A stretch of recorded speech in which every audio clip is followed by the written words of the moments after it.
vermelhinho Tá ali. legal. Aí, quando o senhor quiser. Bom, boa noite a todos, né? Estamos nos reencontrando para fazer agora o vídeo número 6, né? Do nosso ciclo dos 50 anos da QCD e do modelo padrão. Então, nós tínhamos chegado, da última vez, até o início daquilo que a gente está chamando, quer dizer, desses grandes experimentos que foram o espalhamento, que foram os experimentos de espalhamento de elástico profundo no SLAC e que levaram à descoberta do quark. Aqui eu quero fazer um adendo que eu não tinha falado da outra vez, que eu deixei passar algo que, aí, revendo um pouco a apresentação e compondo a apresentação para hoje, eu me lembrei de um artigo muito interessante, que é, na verdade, fundamental, mas é um artigo muito pouco conhecido da comunidade da física, apesar de ser um artigo do Paul Dirac, do professor Dirac. Eu vou colocar ele aqui, e então isso aqui não estava na apresentação da outra vez, quando eu apresentei a previsão de quarks feita por Gell-Mann e Zweig em 1963-64. Esse trabalho aqui do Dirac, de 1963, que foi publicado no Journal of Mathematical Physics, é o trabalho que não foi publicado em revista de física. Na verdade, ele não foi nem muito bem considerado nas revistas de física, então o Dirac publicou no Journal of Mathematical Physics, que é quando ele estuda as representações do grupo de De Sitter, né? Do grupo de De Sitter, 3 mais 2 De Sitter são 2 dimensões tipo tempo, 3 dimensões tipo espaço, e compõe esse hiperboloide que é o espaço de De Sitter. Então, Dirac vai estudar quais são as... Quer dizer, no fundo, ele vai fazer uma espécie de uma transposição do que é o grupo de Poincaré no espaço de Minkowski, estudando as representações unitárias e redutíveis que descrevem partículas no espaço de Minkowski, portanto, partículas descritas pela sua massa de repouso e pelo spin ou pela helicidade, né, que são os dois operadores de Casimir associados ao grupo de Poincaré. Ele vai fazer um estudo semelhante no espaço diante de Sitter. E por que eu estou citando esse trabalho? O que esse trabalho a ver com a física de quarks? Em princípio, nada. Mas o Dirac lança nesse trabalho um conceito fundamental. O que o Dirac mostra nesse trabalho é que, estudando-se as representações unitárias e redutíveis do grupo diante de Sitter, que é o grupo que nós chamamos de SO23 ou de SO32. O 2 representa dimensões tipo tempo, e o 3 as dimensões tipo espaço. O que Dirac mostra é que existe uma representação desse grupo que não aparece na representação do grupo de Poincaré. E essa representação é muito interessante, ela corresponderia a partículas que não aparecem no espaço de Minkowski, que são confinadas no espaço de Minkowski, mas que poderiam constituir as partículas elementares, tipo elétrons, neutrinos e fótons, por exemplo, né? Então, as partículas elementares conhecidas na época eram elétrons, neutrinos e fótons. Ainda não se falava dos quarks. E é aí que eu estou chamando a atenção. Esse trabalho de Dirac, de 63, ele, na verdade, inspira, sobretudo, Gell-Mann e o Zweig, porque o Zweig era um físico russo, e Dirac tinha uma presença muito marcante na física russa, apesar de viver na Inglaterra nessa época, né? Mas, assim, ele era muito amigo da física russa. Dirac era, vamos dizer, comunista, né? Então ele era uma pessoa que tinha muito acesso à ex-União Soviética, e o Gell-Mann também conhecia os trabalhos do Dirac. E esse trabalho do Dirac passou muito despercebido pela comunidade da física. Mas é um trabalho fundamental, porque o que está se buscando desde 1900 vamos dizer, desde 1931, 32, né, quando se descobrem as primeiras partículas, quando se descobre a primeira antimatéria, que é o positron, é será que o elétron é realmente a partícula mais fundamental do universo? Será que o elétron é aquela partícula, vamos chamada, entre aspas, átomo, que os gregos já procuravam lá na época do Anaximandro de Mileto, 600 anos antes de Cristo, no século 6 antes de Cristo? Então, Dirac, nesse trabalho, ele mostra que existe uma estrutura realmente fundamental que está no espaço diante de Sitter, mas que o espaço de Minkowski é uma espécie de uma fronteira do espaço diante de Sitter. Então, nós vivemos na fronteira. E esse singleton, ele é confinado na fronteira, ele não aparece como partícula livre, mas ele poderia compor elétrons, poderia compor os próprios neutrinos e poderia compor os próprios fótons. Então, nessa versão de Dirac, os singletons, eles mostrariam que os fótons, os elétrons, os neutrinos, os muons, não seriam partículas elementares, poderiam ser partículas compostas de singletons. É muito interessante isso. E ele fala de um singleton fermiônico e de um singleton bosônico. Por quê? Isso tem a ver com supersimetria? Sim, mas nessa época nem se falava de supersimetria. Por que que Dirac percebe esse singleton fotônico e esse singleton bosônico? Porque o espaço diante de Sitter, na verdade, é uma solução da supergravidade em 4 dimensões. Então, tudo acontece de uma maneira, vamos dizer, sem se saber, de uma maneira quase que casual. Dirac está estudando o grupo diante de Sitter, e só lá na frente, só em 1977, 76, 77, é que fica claro que de Sitter, anti-de Sitter, é uma solução da supergravidade. Mas nessa época não havia nem supersimetria. Mas o que é fundamental desse trabalho é a proposição dos singletons como sendo as partículas mais fundamentais da natureza. Esses singletons propagam-se no bulk, quer dizer, no interior do bulk, no interior do volume, mas são confinados no espaço de Minkowski, que corresponde às fronteiras desse espaço diante de Sitter.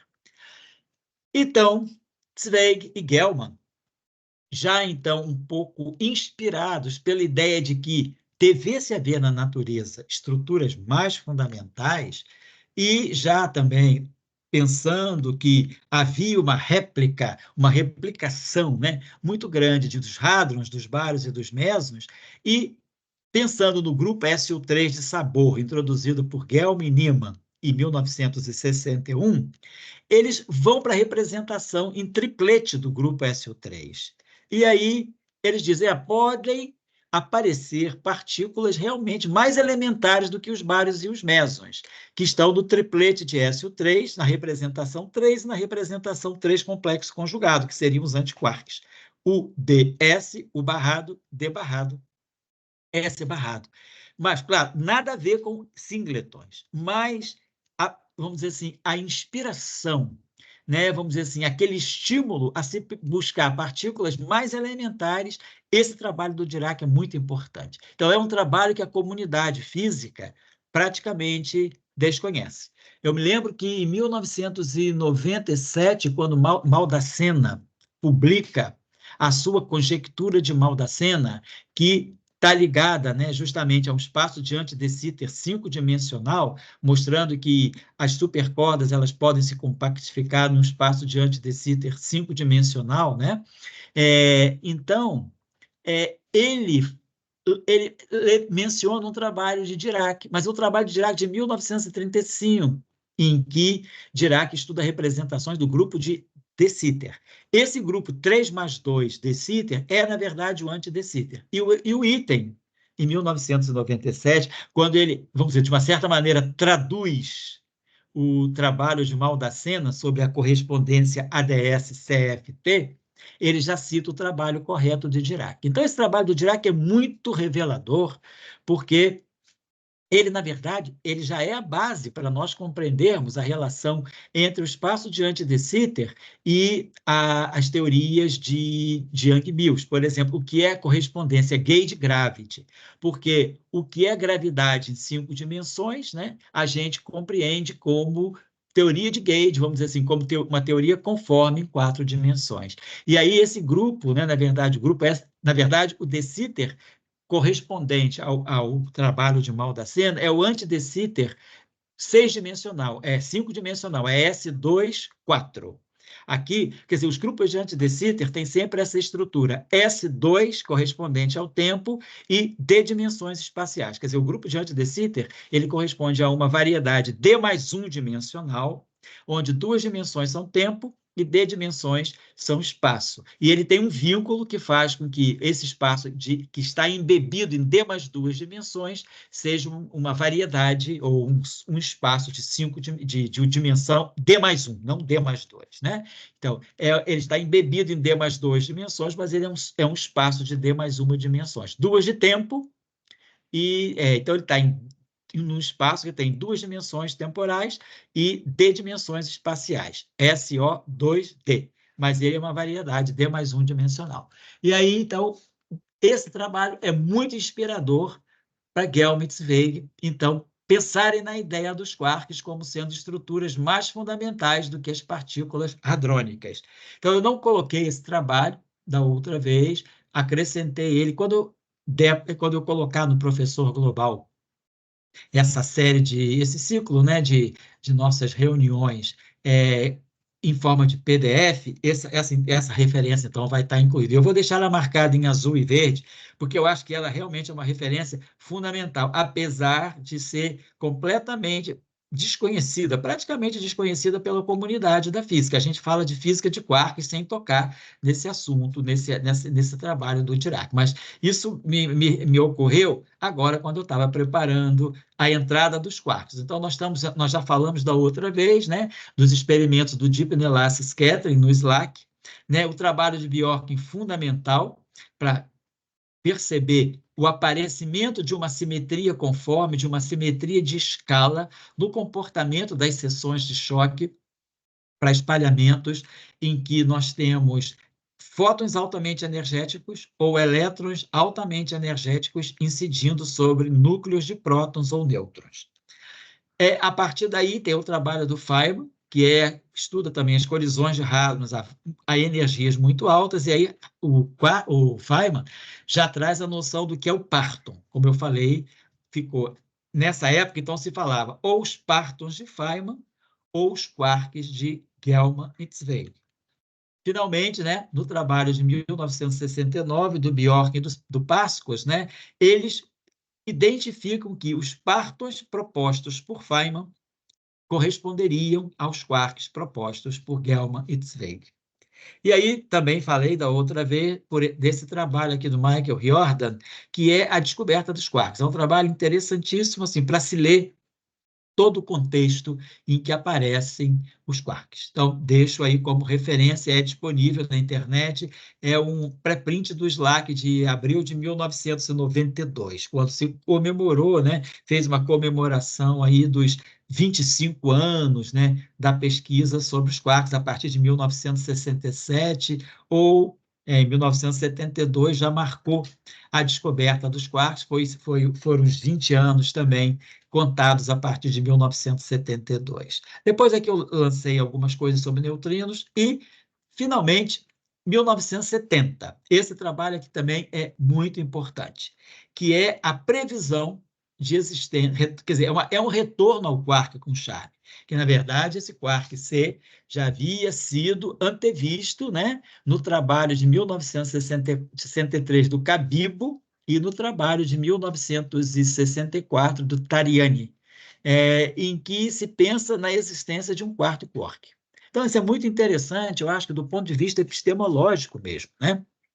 Fala-se de um quarto quark quando os 3 anteriores, o U, D e S, ainda não haviam nem sido descobertos. A argumentação fortemente baseada em simetria, já que nessa época já se sabia da existência de 2 famílias de leptons, né? O elétron com seu neutrino, o muon com seu neutrino e as correspondentes antipartículas, já que se tinha o mecanismo do ângulo de Cabibbo, né, para responder ao problema fenomenológico da supressão de correntes neutras que violavam a estranheza, Cabibbo, então, introduz um mixing entre os quarks D e S.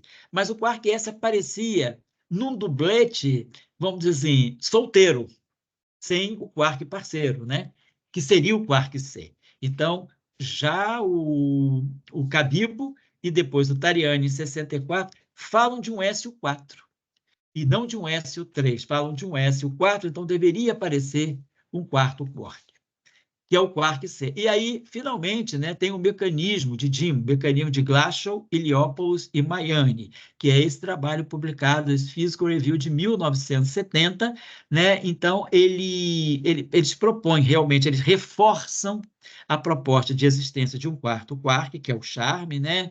E, então, com base nessa simetria de famílias, duas famílias leptônicas, duas famílias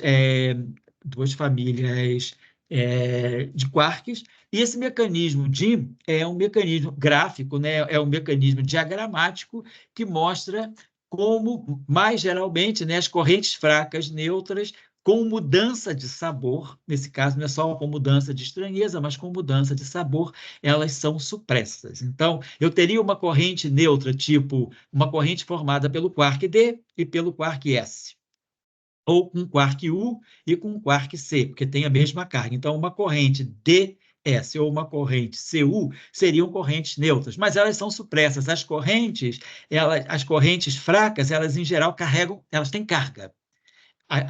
Vamos dizer, mais abundância de correntes fracas carregadas e não correntes fracas neutras. Por que que há essa supressão das correntes neutras em detrimento, quer dizer, as correntes fracas neutras, elas são supressas em comparação com as correntes fracas carregadas. E aí o mecanismo de DIM, ele, na verdade, ele fortalece a ideia de Cabibbo, né, que introduz o ângulo de Cabibbo para falar da mistura entre o quark D e o quark S.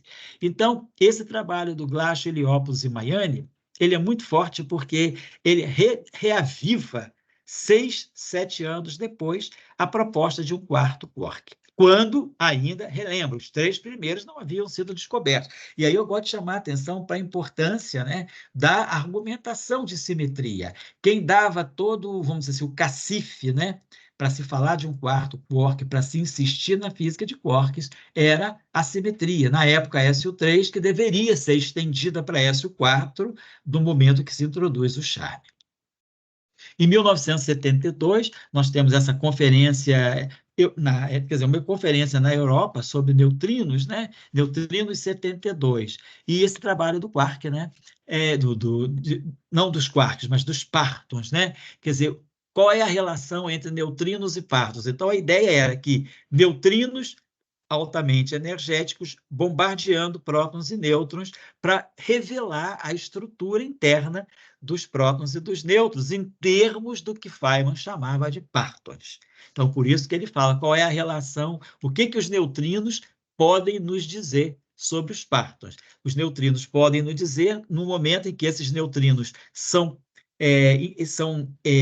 lançados, né, ou são espalhados fortemente pelos prótons e nêutrons, há uma transferência de momento muito grande, e esses neutrinos, então, eles com essa altíssima energia, eles incidem sobre os prótons e nêutrons, podendo revelar essa estrutura de partons, que, claro, como a gente já falou, né, segundo lá o trabalho do Bjork e do Pascos, esse trabalho aqui do Bjork e do Pascos, 69, esse trabalho aqui, eles identificam os partons de Feynman com os quarks de Gell-Mann-Zweig.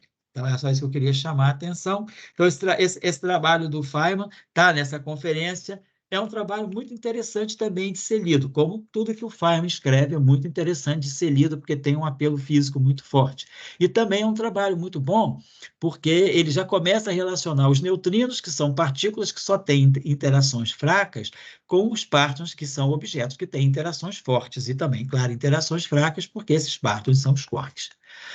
Bom, então aí nós já temos uma boa, vamos dizer assim, nós estamos no momento em que a física de interações fracas, vamos dizer, eletromagnéticas e fracas, já estão bem sedimentadas, inclusive com uma teoria unificada já proposta, que é a teoria eletrofraca de Salam, Glashow, Weinberg, que é proposta a partir do trabalho de Glashow de 61 e dos trabalhos de Salam e de Weinberg de 67 e 68. E, então, com os quarks também já estabelecidos teoricamente em 64 e descobertos a partir dos experimentos do SLAC entre 67 e 60, porque os experimentos começam em 67, a descoberta se dá em 69, então nós já temos uma vamos dizer assim, uma aproximação da QCD, porque temos os quarks, então a gente tem que começar a compreender qual é a teoria que vai descrever os quarks e suas interações. E lembrando do trabalho de Greenberg, de 65, em que Greenberg diz que, havendo quarks, eles deveriam ter um número quântico extra, que ele chama de número quântico de cor. Então, seria oportuna a proposição, a formulação de uma teoria de campos, provavelmente uma teoria de Gauge, para a cor, para poder descrever a dinâmica e a interação dos quarks. E aí, em 72, vamos dizer, na verdade, nessa conferência de Chicago, de 72, que Fritsch e Gell-Mann propõem esse trabalho aqui, Current Algebra, Quarks and What Else? Na verdade, aqui, nesse trabalho, é que o Gell-Mann e o Fritsch, eles escrevem o lagrangiano da QCD. Eles atribuem, então, aos quarks um número quântico de cor baseado num novo SU3. Então, lembrando aqui, esse SU3 aqui, para os estudantes, para os mais principiantes, né? Nós estamos falando de dois SU3. O SU3 de flavor, de sabor, que é o SU3 da classificação de Gell-Mann e Zweig, quarks U, D e S, antiquarks U barrado, D barrado, S barrado. Esses são os sabores. E a teoria de sabores ela é baseada no grupo SU3, só que o grupo SU3 de sabor e não é um grupo local, é uma simetria global. Aqui, o Fritsch e o Gell-Mann propõem uma nova simetria associada à cor, as três cores introduzidas por Greenberg, que é uma teoria de Gauge local, é uma típica teoria de Young-Mills. Então, eles propõem uma teoria de Young-Mills para os quarks, com esse número quântico de cor, interagindo com os bósons de Gauge de Young-Mills desse grupo de cor. E esses bósons de Gauge, então nós temos SO3, sendo um grupo local, ele vai admitir 8 bósons de Gauge, que são os 8 gluons. E esses 8 gluons vão mediar as interações entre as três cores dos quarks e as três cores dos antiquarks. Então, é aqui que nasce, vamos dizer, quem quiser ter origem, ter acesso a esse trabalho tão original, ele é publicado no esse proceeding, né? E esse trabalho aqui do Fritsch e do Gell-Mann, que é quer dizer, álgebra de correntes, quarks e o que mais? Ele está publicado nesse archive de 2002. 2002, mês de agosto, e o número do pré-print é 010. Então, é um trabalho histórico. Sendo um trabalho histórico, sendo, vamos dizer assim, a semente da QCD, vale a pena ser lido. É um trabalho curto. E depois o próprio Friedman, o Gell-Mann e o Lloyd Wheeler publicam esse trabalho, que é um octete de gluons. Então, aqui já saem, né, os 8 bósons de Gauge intermediários da simetria SU3 de cor. E aqui eles trabalham por que é interessante adotar essa representação, esse cenário, em termos de um octete de gluons coloridos. É um Physics Letters B de 1973.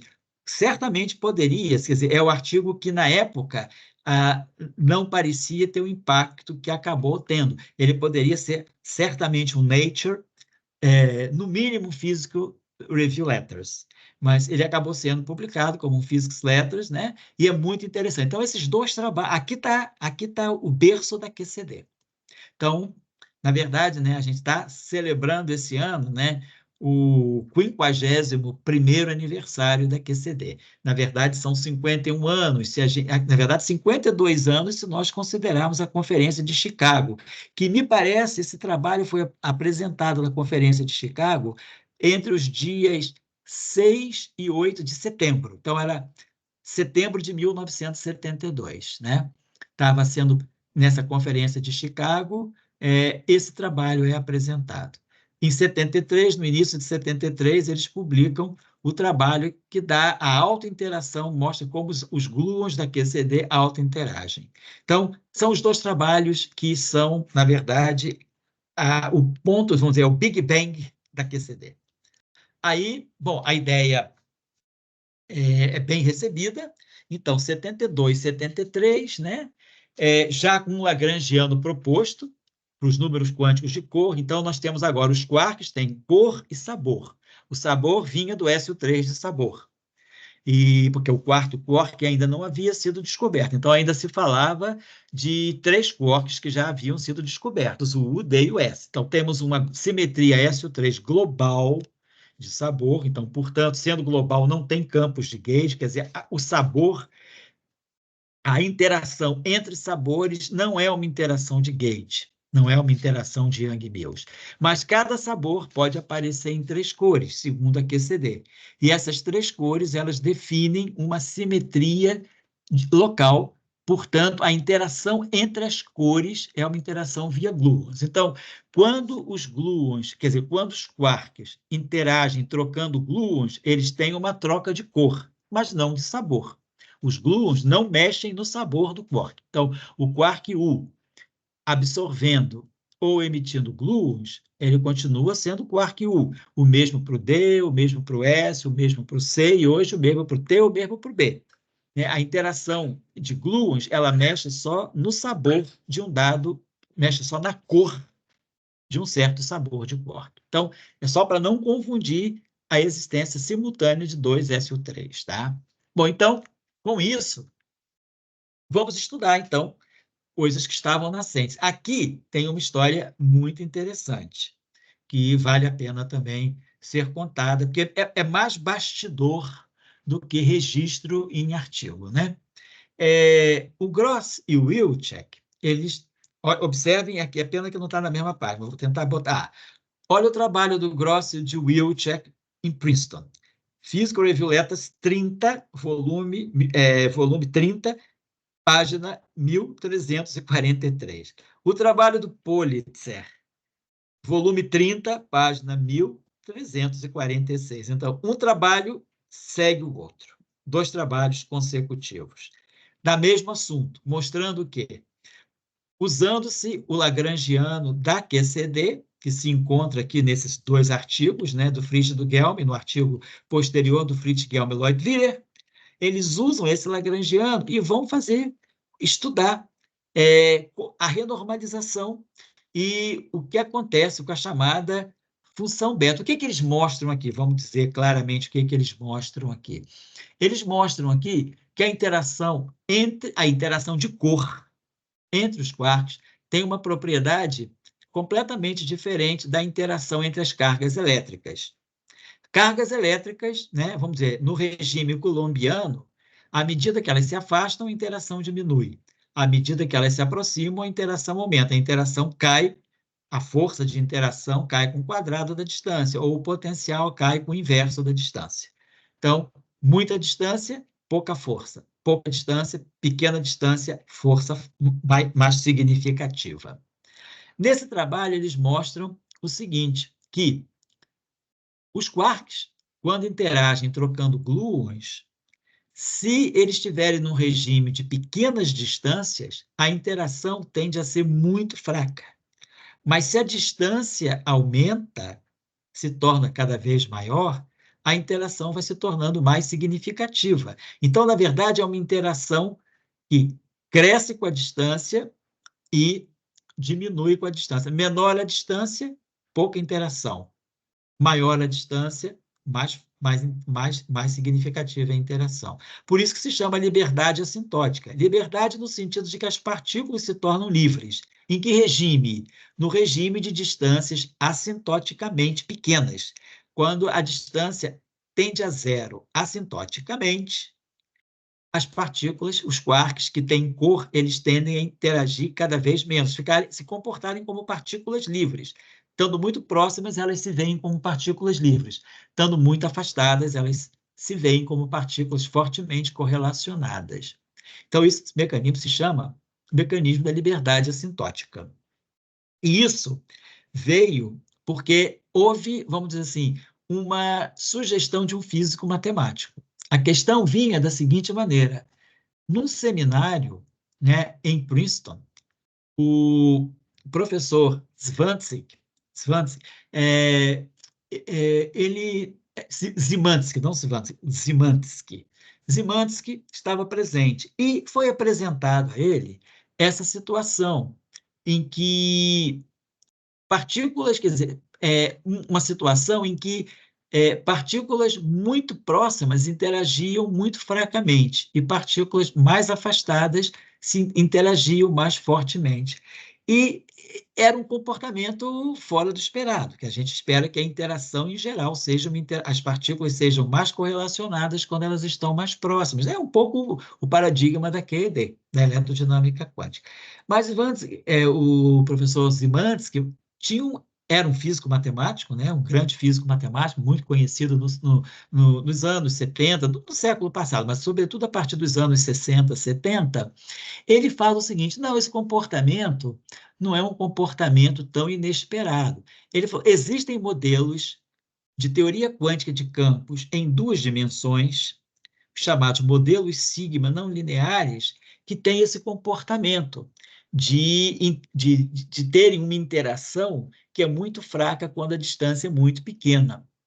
Ele falou, então, esse é um comportamento que pode aparecer, e não é dito que não vai aparecer. E as teorias de esses modelos sigma não lineares em duas dimensões, eles, na verdade, têm nos bastidores dele um modelo de Yang-Mills. Eles são, de uma certa maneira, eles podem ser vistos também como uma teoria de Yang-Mills. Existe uma estrutura de Yang-Mills por trás desses modelos sigma não lineares, e eles têm essa propriedade de liberdade assintótica. Então, eu acho que é interessante, quer dizer, o que o Zimanski deu foi assim a centelha para que esses trabalhos fossem levados a sério, dizendo: teorias de Gage não abelianas apresentam essa propriedade de liberdade assintótica. Dentro do jargão mais de teoria quântica de campos, isso corresponde a dizer que a função beta associada à constante de acoplamento, quer dizer, a função beta do grupo de renormalização, associada à constante de acoplamento, ela é negativa, ou seja, a constante de acoplamento se torna muito pequena para energias muito altas, ou seja, distâncias para energias muito altas, ou seja, distâncias muito pequenas. E ela se torna, a constante de acoplamento cresce muito para energias muito baixas e distâncias muito grandes. Então, esse trabalho aí do Gross, do Wilczek e do Politzer, eles praticamente resolvem o problema da QCD. Por quê? Porque justamente o que os experimentos do SLAC mostravam, e os experimentos, vamos dizer, relacionados aos partons de Feynman mostravam, era que justamente os partons ou os quarks se comportavam como partículas quase que livres quando estavam muito próximas, e partículas fortemente correlacionadas quando elas estavam mais afastadas. E foi aí que o Zimanski falou, não, isso é interessante porque isso nos leva a ver que em duas dimensões esse mecanismo é interessante. Aparece como resultado das teorias quânticas de campo bidimensionais. Só que os modelos sigma não lineares em duas dimensões, eles são a contrapartida do que é Yang-Mills em quatro dimensões. Porque se eu pegar uma teoria de Yang-Mills em duas dimensões, escrever uma teoria de Yang-Mills em duas dimensões, ela não vai ter as mesmas propriedades que o Yang-Mills em quatro dimensões tem. Em duas dimensões, quem reproduz as propriedades das teorias de Yang-Mills são os modelos sigma não lineares. Então, Zimanski falou, bom, esse comportamento que está sendo observado experimentalmente, fenomenologicamente, é compatível com algo que acontece, mas numa região, vamos dizer assim, que as pessoas não levavam a sério, porque o que é um modelo bidimensional, né? Agora a gente fala de materiais de baixa dimensionalidade, grafeno, nanotubos, fullerenos, mas na época o mundo era 1 mais 3 dimensões e olha lá, né? 2 dimensões era simplesmente uma dimensão brinquedo. Mas o Zimanski falou, não, mas temos as teorias os modelos sigma não lineares com esse comportamento em duas dimensões. Só que por trás do comportamento de um modelo sigma em duas dimensões, existe nos bastidores uma estrutura de Yang-Mills. E aí, já que tem Yang-Mills em quatro dimensões, por que então não verificar se a teoria de Yang-Mills em quatro dimensões para as interações fortes, que era a QCD formulada por Fritz Gelmer, Lloyd Wheeler, não reproduziria essa propriedade. Então, quando Gross Wilczek e Politzer vão buscar a função beta da QCD em 4 dimensões, que é a teoria de Young-Mills para a cor, em 4 dimensões, eles não vão no voo cego. Não é um voo cego. É conversa de seminário. Daí a importância, né, de se ter seminários, de ter não é só ler paper, às vezes estar presente. Isso foi uma conversa.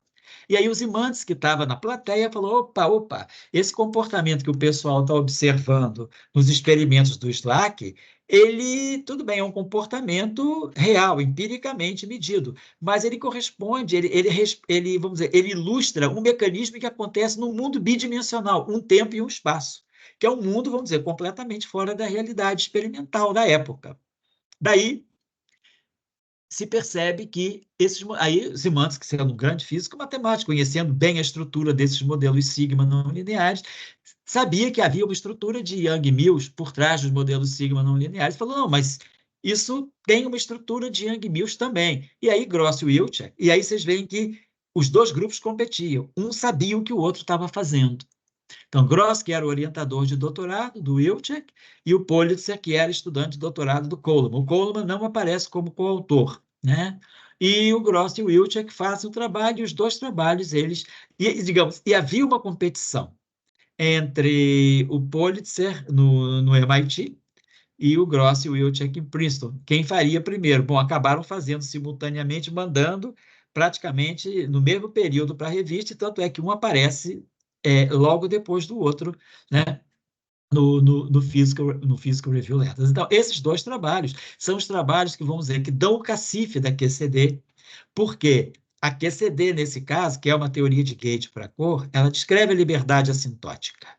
E aí, isso coroa a proposta de Fritz, Gell-Mann e Leut-Wiener, porque eles propõem uma teoria para a interação de cor, mas eles não têm ainda calculado, eles mesmos não tinham ainda visto que isso responderia ao problema da liberdade assintótica observada nos experimentos do Slack. Então, Gross e Wilczek, eles complementam o trabalho dizendo, pessoal, a proposta de vocês para a interação entre quarks e gluons descritas por uma teoria de Young-Mills SO3 de cor, ela reproduz a propriedade de liberdade assintótica. Então, claro, se houvesse um prêmio Nobel para todos esses autores, eles talvez ganhassem juntos, né? Mas o Gell-Mann já tinha, né? Já tinha o prêmio, o prêmio Nobel do Wilczek, do Gross e do Politzer de 2004, né? Então, nessa época, claro, Gell-Mann já tinha o prêmio Nobel, né? O Gell-Mann já tinha ganhado o prêmio Nobel em 1967 ou 68. Mas, de qualquer maneira, os trabalhos são todos igualmente importantes, porque aqui está, vamos dizer assim, a origem da QCD. E nesses trabalhos aqui, mostra-se que a QCD responde ao problema que tinha sido observado, não o problema, mas o efeito, o fenômeno experimental da liberdade assintótica. Ele reproduz, teoricamente, a liberdade assintótica usando exatamente o lagrangiano, ou seja, a formulação de Young-Mills para o SO3 de cor, usando como matéria os quarks coloridos e como mediadores os gluons coloridos. Então, é um momento muito importante, porque aqui se estrutura a QCD. Então, nós temos 50 anos de QCD a partir desses trabalhos aqui. Então, agora em que fase a gente está? A gente está numa fase em que a eletrodinâmica quântica já está bem estabelecida, inclusive deu o prêmio Nobel de 65 ao Feynman, Gell-Mann e Tomonaga. Agora nós temos uma QCD estabelecida e temos uma teoria eletrofraca estabelecida. A teoria eletrofraca está estabelecida, mas está meio ainda, vamos dizer, underground, ou seja, está meio em banho-maria, ou vamos colocar assim, está meio na barra de ferramenta. Por quê? Tem mecanismos ali que têm que ser explicados. Por exemplo, a teoria eletrofraca seria uma teoria renormalizável? Então, aqui eu não estou colocando, porque eu estou montando um arquivo com todo o desenvolvimento das teorias quânticas de campo ao longo do século XX. E, em 1973, na verdade, Toft e Veltman, Jean Biaggi e Bolini, separadamente, mostram a renormalizabilidade das teorias de gauge não abelianas. Então, Mas, então, quer dizer, isso também fica claro nos trabalhos aqui da liberdade assintótica. A QCD é uma teoria de gauge não abeliana, portanto, uma teoria de gauge renormalizável. A questão era a teoria eletrofraca é uma teoria de Yang-Mills, mas com um mecanismo novo, que é a quebra espontânea de simetria. Então, era necessário se mostrar ainda que a quebra, uma teoria de Yang-Mills, com quebra espontânea de simetria, né, pelo mecanismo de Higgs, ela também é renormalizável.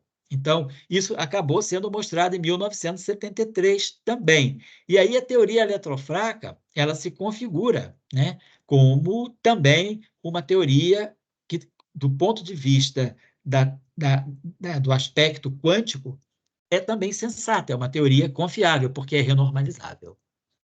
Então, nós chegamos em 72, 73, com praticamente a essência do modelo padrão, mas faltavam alguns mecanismos. Compreender, por exemplo, né, a questão da violação de CP da teoria eletrofraca, que não é contemplada no trabalho. Então, aqui, vamos dizer, a gente aqui nesses dois parágrafos aqui nesse parágrafo em verde, que é a formulação do lagrangiano, ou seja, da teoria de Yang-Mills para a cor, que é a QCD.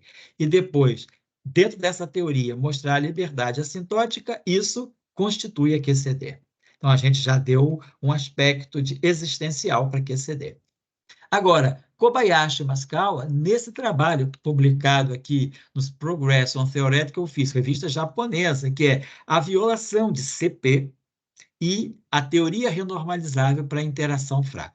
A teoria renormalizável para a interação fraca é a teoria de Salam, Glass, Weinberg. E a violação de CP, lá de Cronin e Fitch, de 1964, não estava contemplada nos trabalhos de Salam, de Glashow e de Weinberg. O que o Kobayashi e Maskawa fazem? Eles vão ver como introduzir violação de CP na teoria de interações fracas. E aí eles mostram que isso é possível. Mas nós vamos só ter violação de CP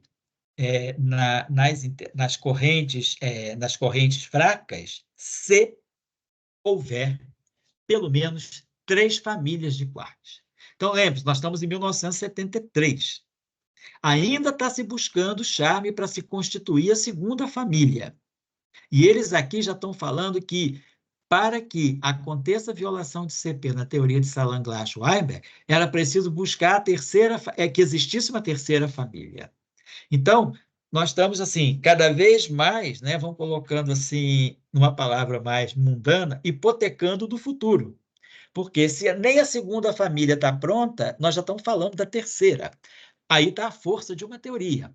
Quer dizer, então, Kobayashi e Maskawa, eles tinham plena convicção de que a teoria de Salam, Glass, Weinberg devesse ser a teoria ideal para a unificação eletrofraca. Então, eles falam, vamos insistir em introduzir a violação de CP. Quer dizer, claro, a teoria de Salam-Glass-Weinberg, ela só viola, da maneira como ela é formulada originalmente, ela só viola a conjugação de carga. Desculpa, paridade. Mas, na verdade, nos processos fracos, empiricamente, fenomenologicamente, foi descoberto que, na verdade, há uma violação de CP, portanto, uma violação da simetria de reversão temporal também. E eles falam, não, vamos juntar tudo. Então, tem que ter violação de CP nessa teoria de Salam-Glass-Weinberg, porque ela é renormalizável, foi mostrada em 1973, meses antes tinha sido mostrada, então isso deu mais força para a teoria de Salam-Glass-Weinberg, que apesar de ser uma teoria de Yang-Mills com quebra espontânea de simetria, ela também era renormalizável. Então, eles fazem como buscar introduzir a violação de CP. Isso acontece, então, na mistura, né, dos quarks. Então, tem que ter uma terceira família, porque isso vai comportar a existência de uma matriz unitária tridimensional, a matriz U3, e eles formulam essa violação de CP em termos de uma fase que vai aparecer na chamada matriz de Cabibbo, Kobayashi e Maskawa. Quer dizer, Kobayashi e Maskawa introduzem novos elementos naquela matriz de Cabibbo, que só tinha um ângulo, só tinha o ângulo de Cabibbo lá pelo trabalho do Cabibbo de 1964. Então, eles introduzem 2 outros ângulos e uma fase. Então, aparecem 3 ângulos e uma fase. E essa fase é que vai fazer com que haja violação de CP nas correntes carregadas, nas correntes carregadas fracas, né? E, então, eles dão, vamos dizer assim, de uma certa maneira, um outro cacife para a teoria de Salam-Glass-Weinberg, que não é só o cacife da renormalizabilidade, mas é o cacife também da violação de CP. Inclusive, eles, em 2008, né, portanto, 35 anos depois, eles recebem o Prêmio Nobel por esse trabalho.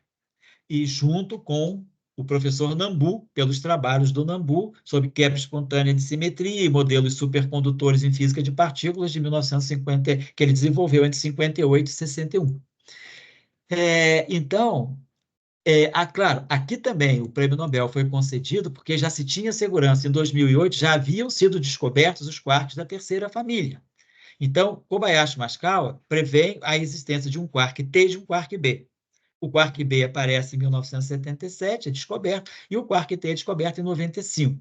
Então, em 2008, já se tinha, vamos dizer, elementos suficientes para, digamos, premiar essa antecipação grandiosa feita por eles. Quer dizer, aqui eles acreditaram numa teoria, porque muitas vezes se diz, às vezes as pessoas a teoria de cordas é uma questão de crença. Bom, é uma questão de crença, mas não é uma crença cega. É uma questão de crença numa teoria que tem, vamos dizer, é, consistência matemática, consistência de princípios, mesmo que ela ainda não seja experimentalmente completamente detectável. Vamos seguir aí a vibe diraciana.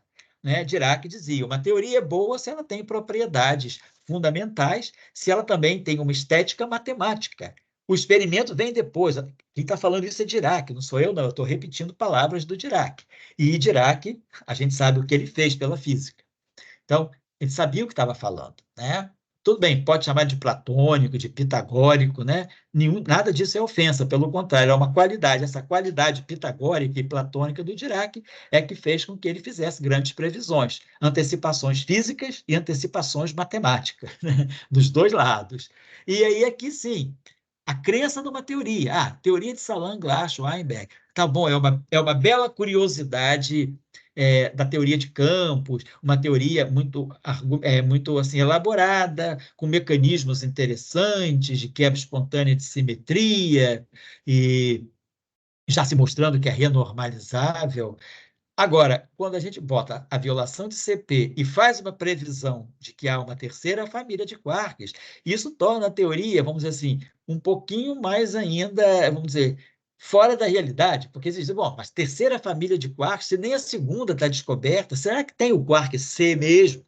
Era uma questão, não vamos ser anacrônicos.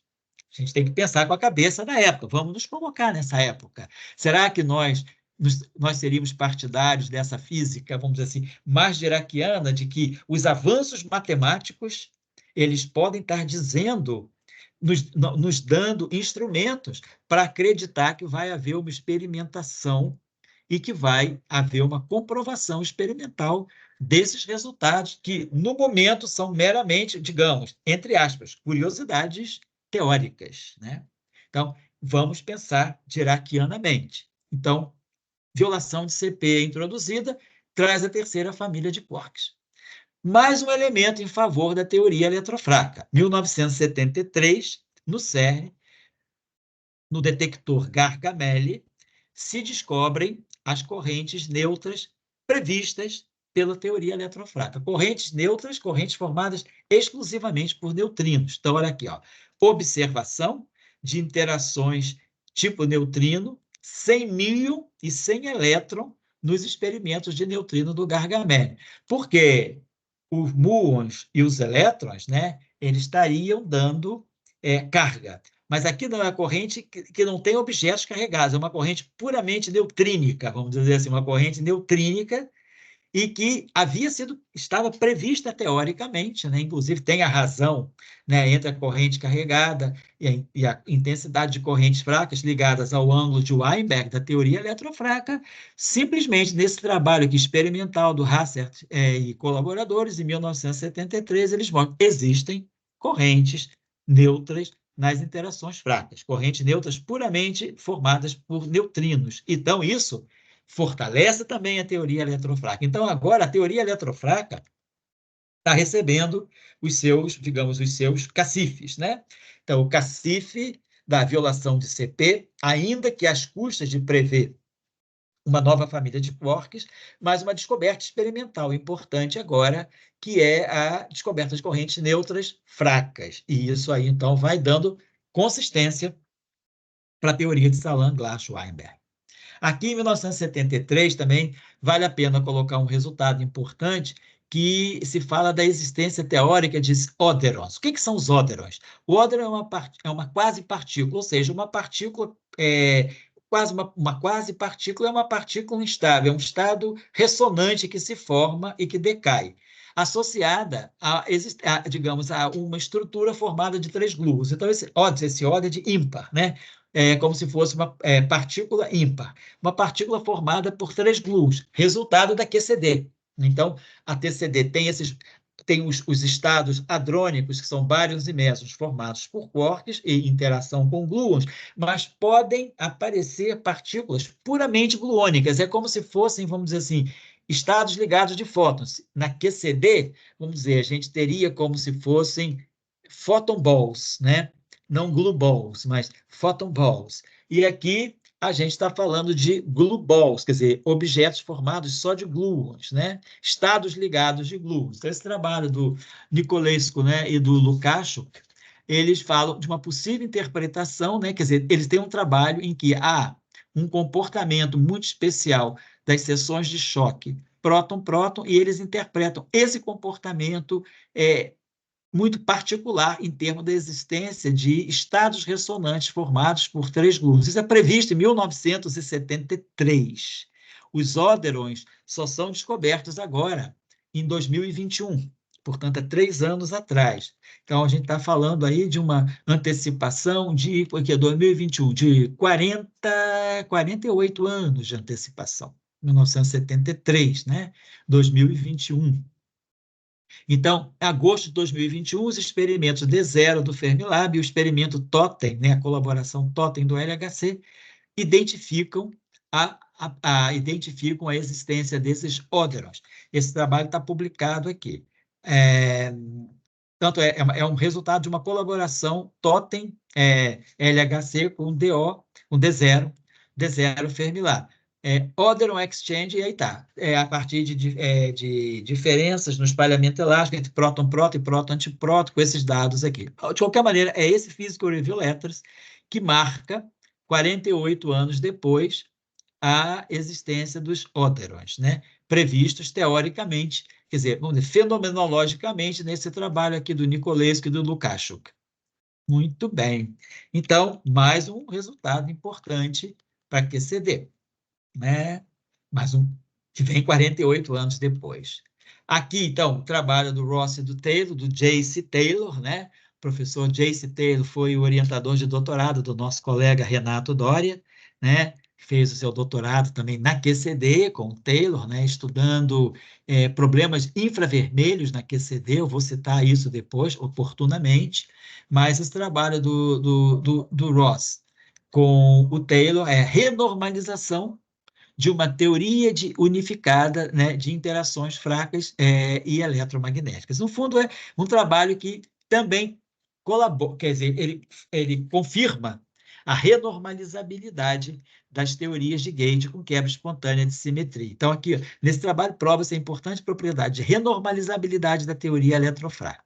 Mas esse trabalho também, então, junto então, com a proposta de violação de CP, né, e depois a descoberta das correntes neutras, só vem a fortalecer, digamos, a consolidar mesmo, né, a importância da teoria de Salam-Glass-Weinberg. Então, vamos colocar assim, a gente tem, né, então, em 1973, a gente tem, como estou colocando aqui, uma formulação já feita para a teoria de Salam-Glass-Weinberg e uma QCD também já constituída, né? Os quarks e as correntes neutras descobertos, o modelo padrão, então, está se constituindo. Claro que estão faltando. O que está faltando, então, para o modelo padrão? Está faltando verificar se realmente o quarto quark aparece, que é o quark C. Claro, e aí fica um problema que é pendente, né, por anos e por décadas, que é o problema do bóson de Higgs. O bóson de Higgs está lá no modelo desde 1964, e ele é fundamental, é peça-chave da teoria eletrofrágil, mas ele só a descoberta dele só vai ser anunciada em 2012, 48 anos depois.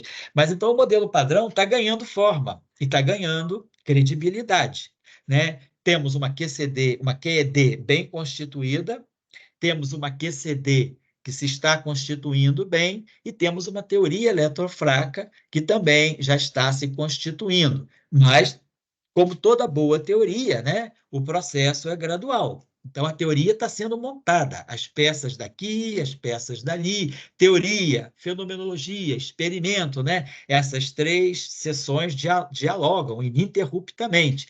A teoria vai avançando, os fenomenólogos vão preparando resultados e os experimentais vão tentando organizar, quer dizer, conceber novos experimentos que possam confirmar essas teorias. E para conceber esses experimentos, as teorias têm que ser bem compreendidas, porque os próprios experimentos eles vão ser desenhados, né, de acordo com aquilo que a teoria está prevendo. Então, os experimentos é como se fossem feitos sob medida, né? Ele vai ser construído para verificar tais propriedades. Eu quero buscar o bóson de Higgs, ou eu quero buscar as correntes neutras, mas então nós queremos buscar novas partículas. Então, o experimento é concebido em função daquilo que a teoria instrui e que a fenomenologia também. Quer dizer, vou fazer agora não só cálculos, não vou só fazer a constituição da teoria, eu preciso agora buscar a fenomenologia, calcular processos físicos que possam vir a ser medidos experimentalmente,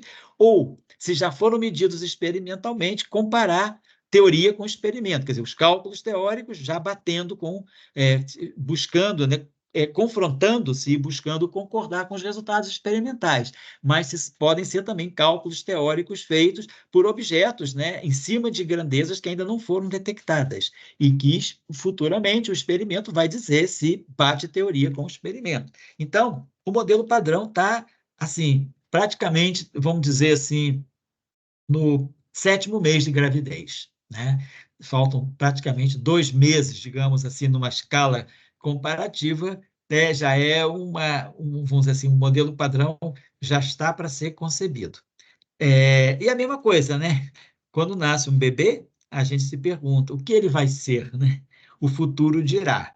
Então, o modelo padrão está para nascer. Mas o que será o modelo padrão? O que é o modelo padrão hoje, 50 anos depois, né?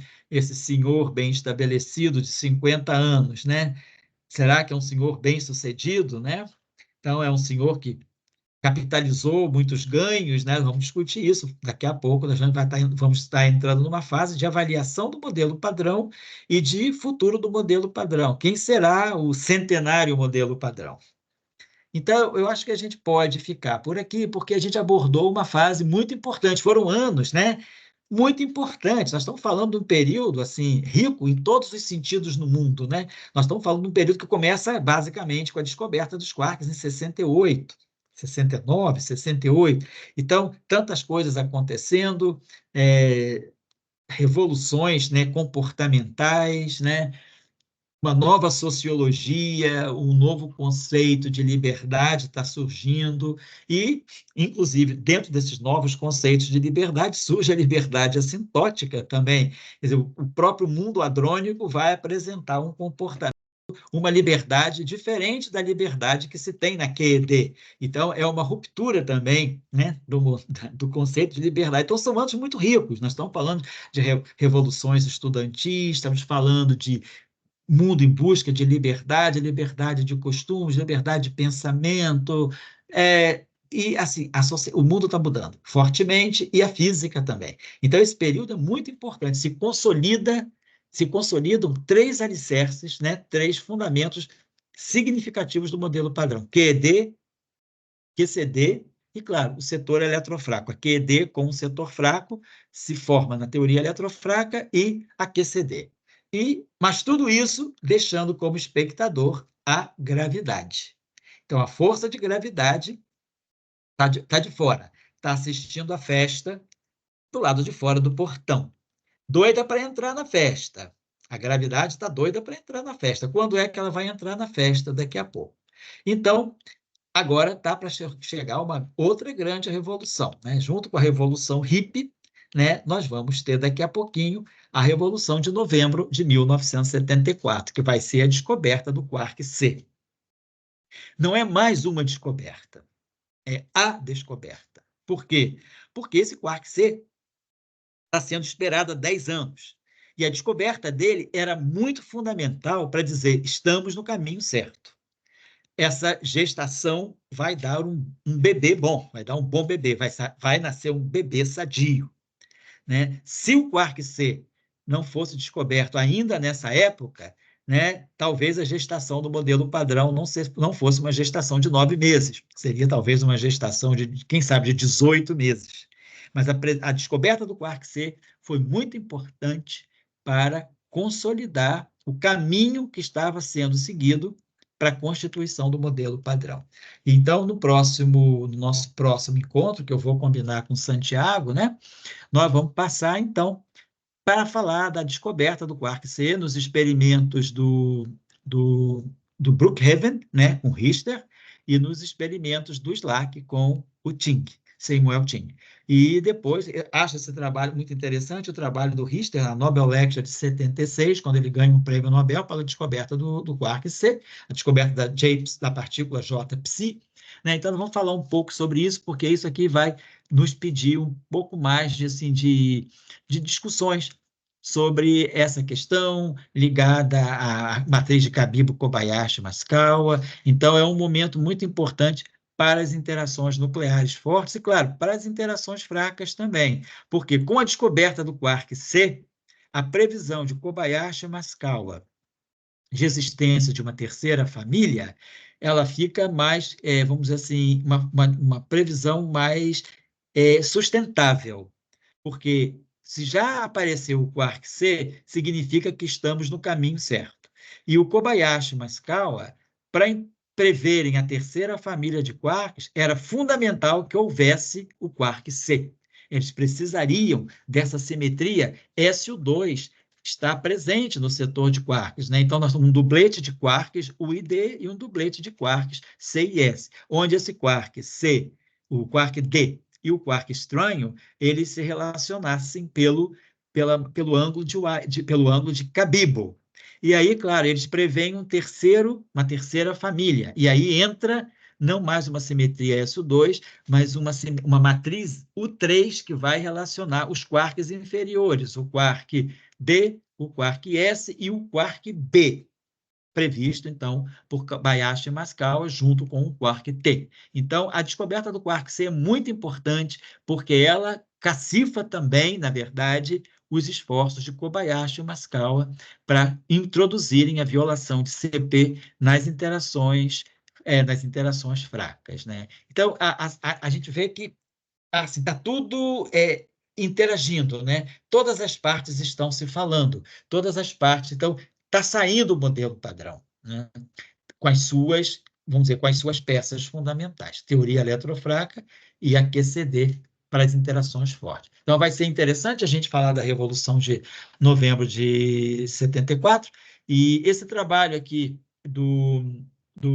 essa Nobel Lecture do Richter, da qual nós vamos falar na próxima vez, ela é muito instrutiva. Eu acho que, assim, quem está fazendo um curso de interações fracas certamente deveria ler esse trabalho. Quando nós fizemos o nosso curso de interações fracas lá com o professor Furlan, com o professor Salan, lá em Trieste, esse trabalho aí foi passado, a gente leu e discutiu também essa Nobel Lecture, que é como ele conta a gente começa a compreender todo o contexto. É muito importante a gente compreender o contexto das teorias, né? Não basta só usar a teoria de uma forma utilitarista, porque a gente está compreendendo o processo de fazer ciência, a força da ciência, tudo isso é muito importante para a gente sempre combater um negacionismo que está surgindo cada vez mais forte. O negacionismo científico é fruto de quê? É fruto também da falta de apreço pelo aspecto filosófico que está por trás das teorias, né? Quanto mais a gente se afasta da filosofia,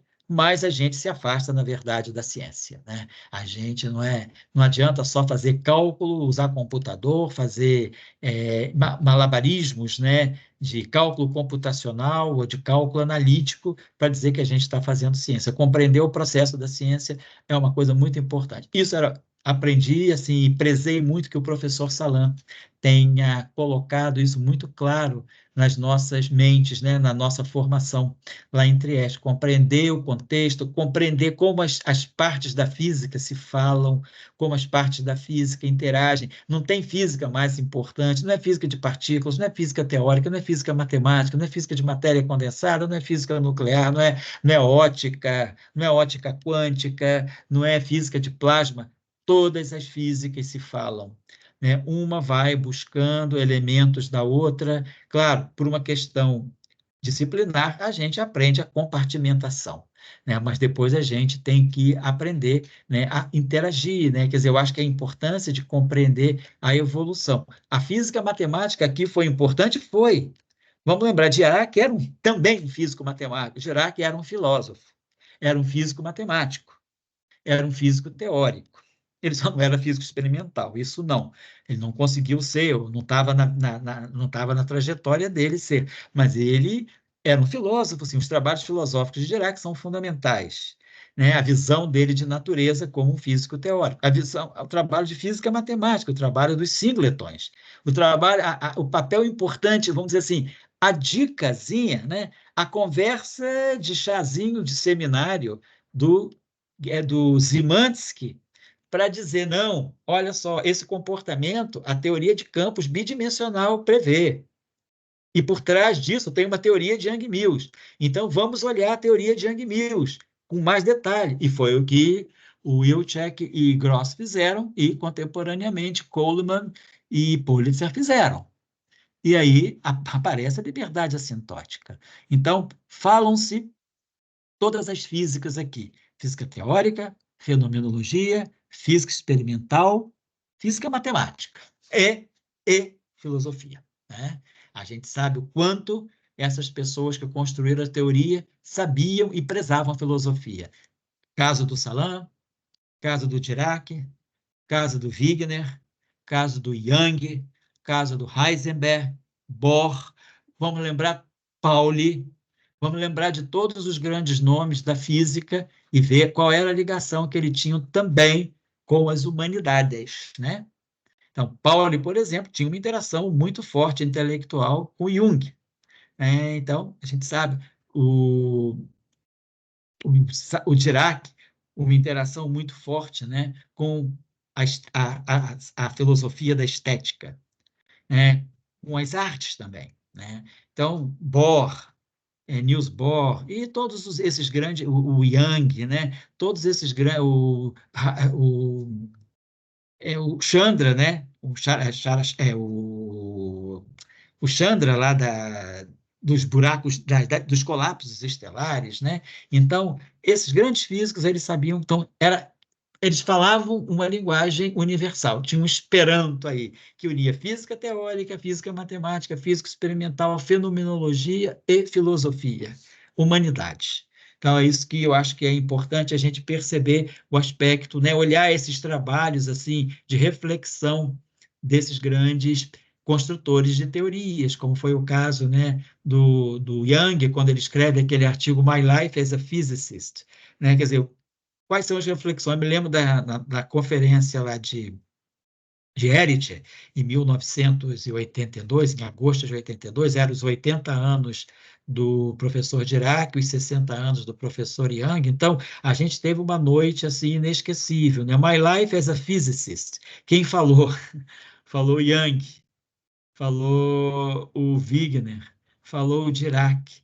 Então, contando, né, como eles chegaram por ideias simples e, digamos, e por atalhos até filosóficos ao pensamento que eles tinham. Dirac, se não fosse vamos dizer assim, um, um pitagórico ou um platônico, talvez ele não tivesse feito a física que ele fez. Ele poderia ter calculado muitas coisas, mas não ser um construtor de uma nova forma de pensar em física, né? Ele transgrediu. Para a época, ele era um transgressor, e um emancipador também, né? Ele emancipou o pensamento de muita abstração na física. Ele emancipou bastante o pensamento matemático dentro da física. Então, ele não só foi um transgressor, como também um emancipador. Ele transgrediu o método científico, né? Dizendo que deixa que a descoberta seja feita pela matemática. Era uma maneira dele, era a comunicação dele em física era essa, gostemos ou não, aceitemos ou não. E Dirac chegou aonde chegou pensando assim, algo a gente tem que levar em conta que não estava tão errado assim, se for o caso. Então, é isso que eu queria deixar. E agora a gente vai entrar na Revolução de Novembro, que é a descoberta do charme, e aí, sim, a gente tem certeza que o bebê que está sendo gestado vai nascer saudável.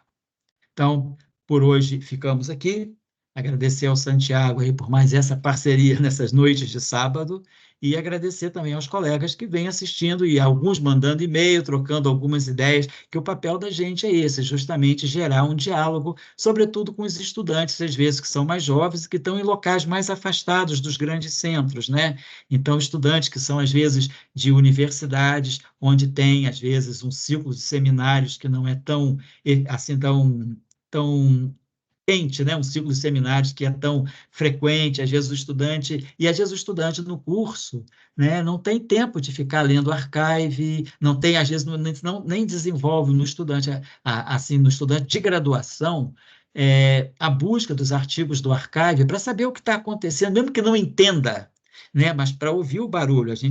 Muitas vezes a gente ouve muitas notícias de política e de economia que a gente não entende muito bem.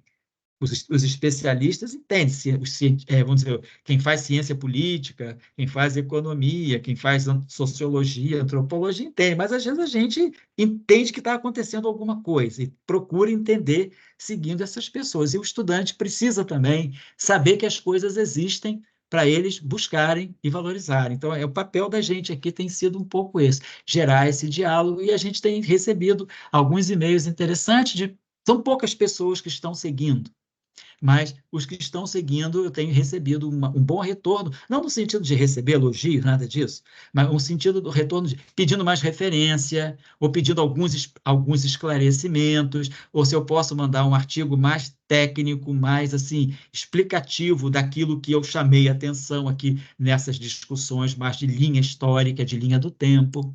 Então, a missão é essa. Agradeço ao Santiago e agradeço aí ao professor Global, né, a abertura desse ciclo para que a gente possa estar trocando ideias, sobretudo com as comunidades, né, da geração Z, essa garotada aí que tem entre 20 e 25 anos e que está chegando no mundo da física. Boa noite a todos e até o próximo encontro, se Deus quiser.